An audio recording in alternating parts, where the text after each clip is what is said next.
Il y avait une fois un roi célèbre pour sa sagesse. Il connaissait les secrets de toutes choses.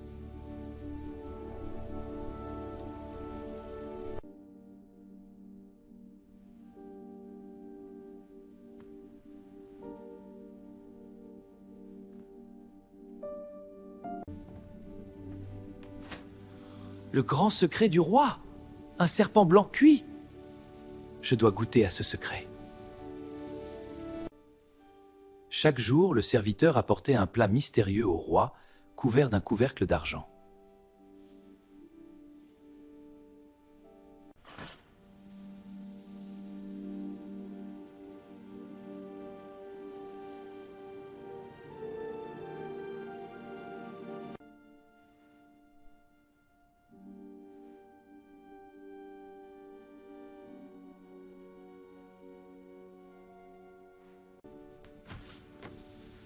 Par les étoiles, le grand secret du roi! Je dois goûter au serpent blanc. Dans les cours royales médiévales, les plats couverts protégeaient la nourriture des poisons et gardaient les mets au chaud. Le serviteur coupa un petit morceau du serpent blanc et le mangea.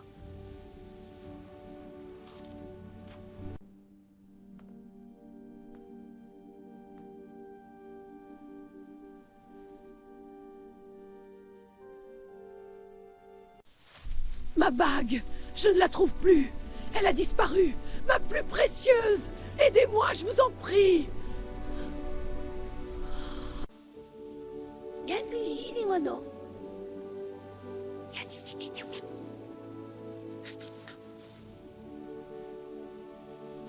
Ma bague!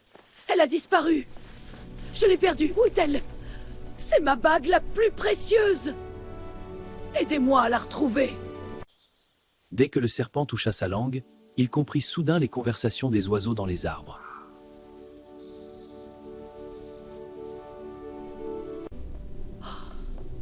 Ma bague la plus précieuse a disparu! On me l'a volée!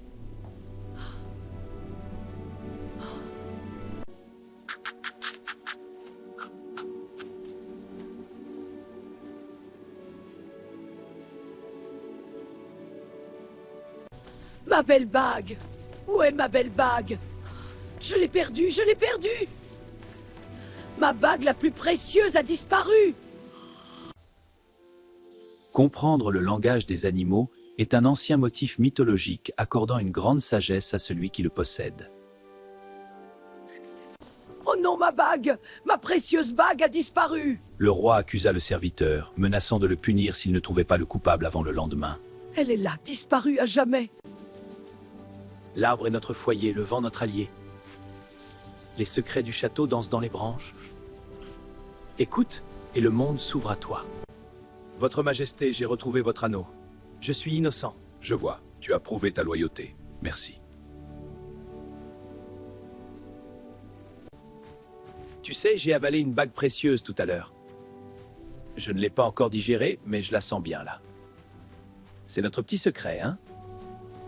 Tu as la bague. Prouve ton innocence. Oui, mon roi, je suis innocent. Alors, rends-la-moi. Elle est à vous, mon maître. Bien. Ta loyauté est prouvée. J'ai avalé cette bague brillante qui était sous la fenêtre de la reine en la prenant pour un verre. La bague, tu l'as trouvée. Oui, mon roi, elle est intacte. Ton innocence est prouvée. Approche. Je suis honoré, sire. Garde-la, tu l'as bien méritée. Je dois t'avouer quelque chose. J'ai avalé une bague. C'est un secret, je ne sais pas pourquoi je l'ai fait. Heureusement, personne ne peut me comprendre. Qu'est-ce que cela signifie? Voici la bague, Majesté. Le grand canard blanc l'avait avalée. Incroyable. Tu es pardonné.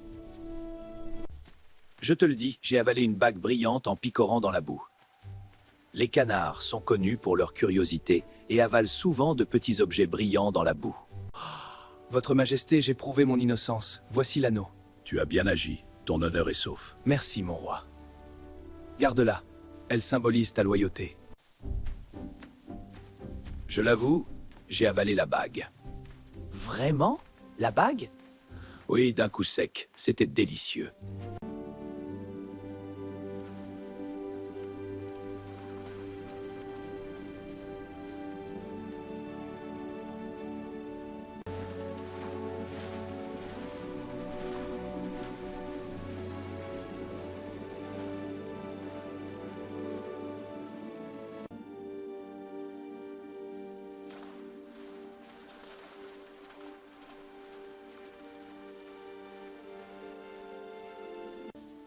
En voyageant avec la récompense du roi, le jeune homme vit 3 poissons pris au piège.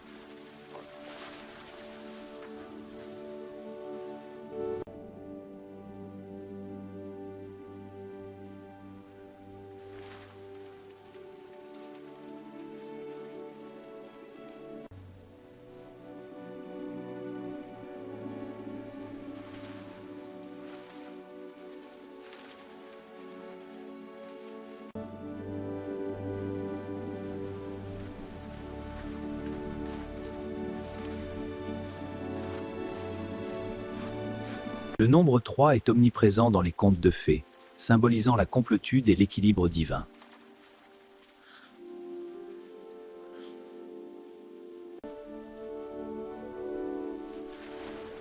Merci.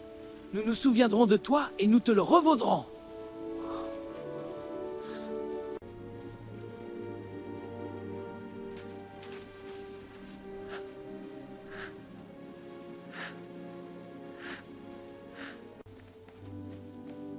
Merci, courageux serviteur, d'éviter mon nid.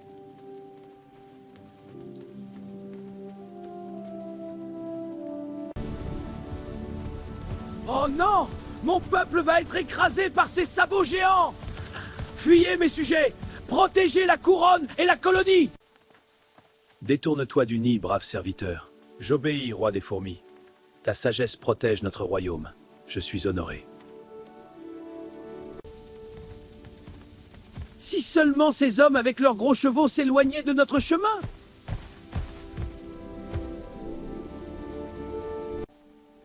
Merci, brave serviteur, d'épargner mon nid. Bien sûr, votre majesté, je respecte votre demeure.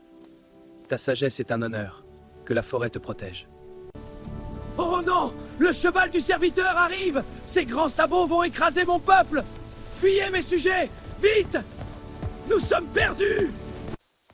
Évite le nid sur le chemin, courageux serviteur. Je comprends, merci à vous. Poursuis ta route en sécurité. Les fourmis représentent traditionnellement l'ordre social, le travail acharné et la puissance du grand nombre. Oh non! Notre peuple va être écrasé! Merci, noble humain. Nous n'oublierons jamais ta gentillesse.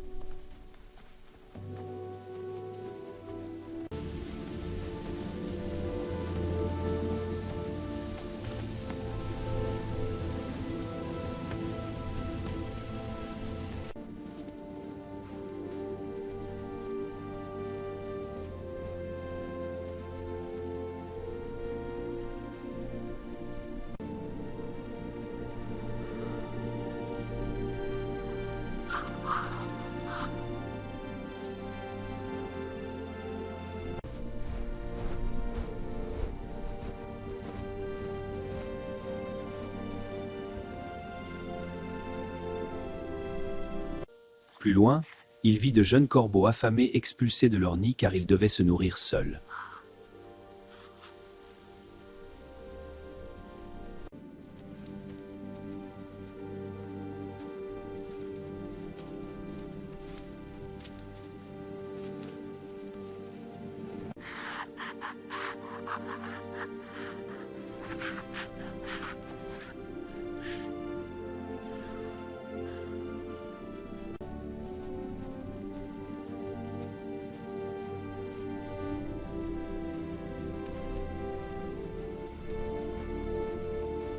Dans la mythologie nordique, les corbeaux sont associés à la sagesse et à la mémoire, et non seulement à la mort. Tu nous as sauvés! Nous serons là quand tu auras besoin de nous!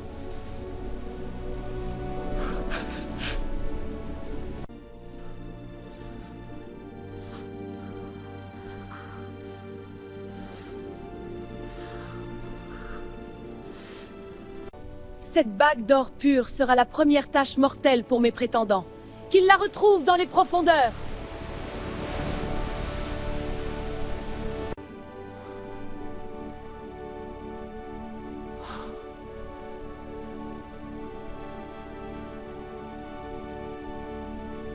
Que les prétendants qui osent me courtiser se montrent dignes. Qu'ils plongent dans ces flots déchaînés et en ramènent cette bague d'or pur. Telle est la première de leurs tâches mortelles. Il arriva dans une ville où l'on annonçait que la princesse cherchait un époux courageux.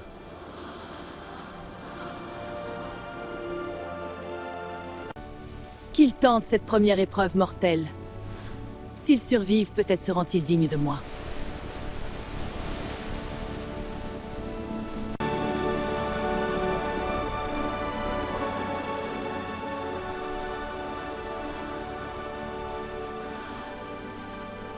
Si tu veux m'épouser, tu dois plonger et ramener cette bague.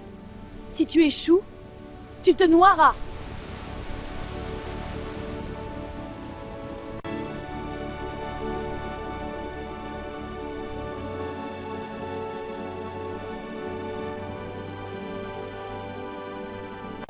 Je jette cette bague en or pur dans la mer déchaînée.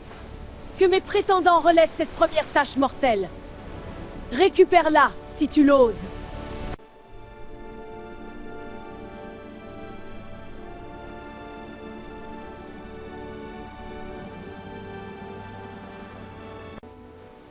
Non, je refuse de t'épouser.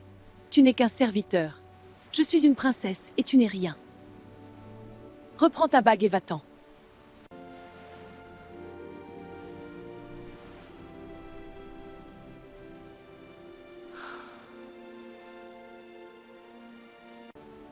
Je refuse de t'épouser, car tu n'es qu'un serviteur.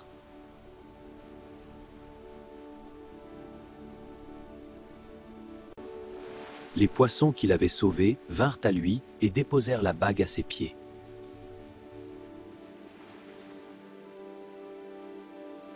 Épouser un serviteur? Tu n'es qu'un serviteur indigne de mon rang. Reprends ta bague, je refuse. Ma fierté ne le permet pas.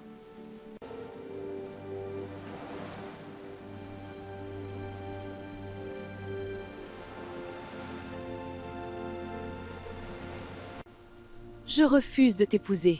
Tu n'es qu'un simple serviteur. Comment oses-tu me proposer une telle chose? Ma réponse est non. Pars maintenant.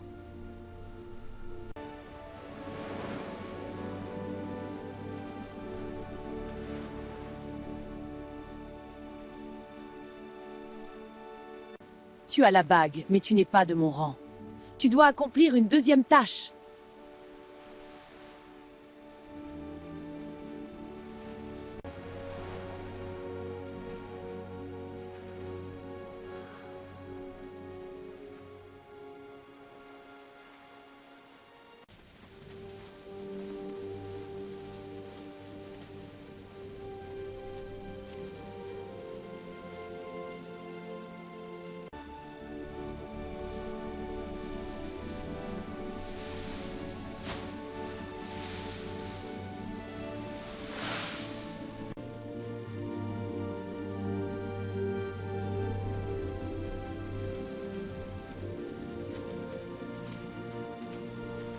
Tu dois ramasser toutes ces graines avant le lever du soleil.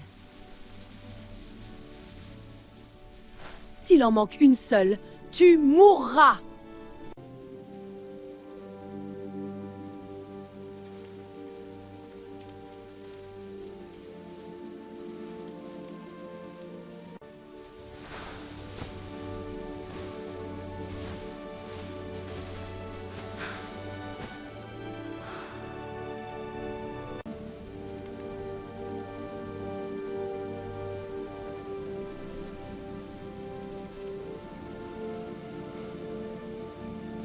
Trier des graines infinies est une épreuve mythologique typique qu'on retrouve même dans le mythe grec de Psyché et d'Éros. Le lendemain matin, tous les sacs étaient remplis. Le roi des fourmis avait tenu sa promesse.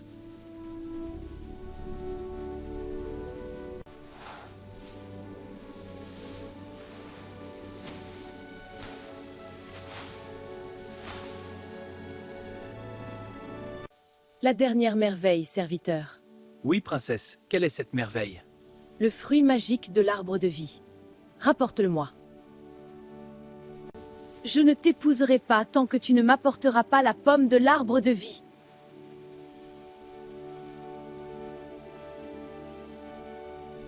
Votre Altesse, la forêt recèle encore des merveilles. Une seule m'importe. Rapporte le fruit magique de l'arbre de vie. À vos ordres, princesse. Ne reviens pas sans lui. Serviteur, apporte-moi le fruit magique de l'arbre de vie. Oui, princesse, je pars sur l'instant. Le serviteur partit sans savoir où chercher l'arbre magique, errant pendant très longtemps. Serviteur, la dernière merveille. Exige le fruit magique de l'arbre de vie. Oui, princesse, je l'obtiendrai pour vous. Rapporte-le ou ne reviens pas. Je ne faillirai pas.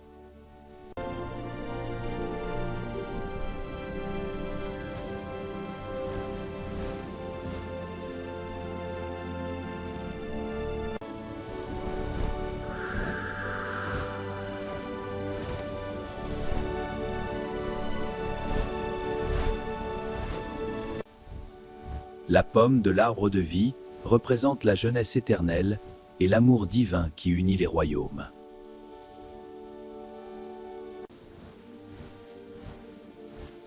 Ils mangèrent la pomme ensemble. La princesse sentit son cœur s'emplir d'un grand amour pour lui. Leur mariage fut célébré dans la joie, et ils régnèrent avec amour et grande sagesse.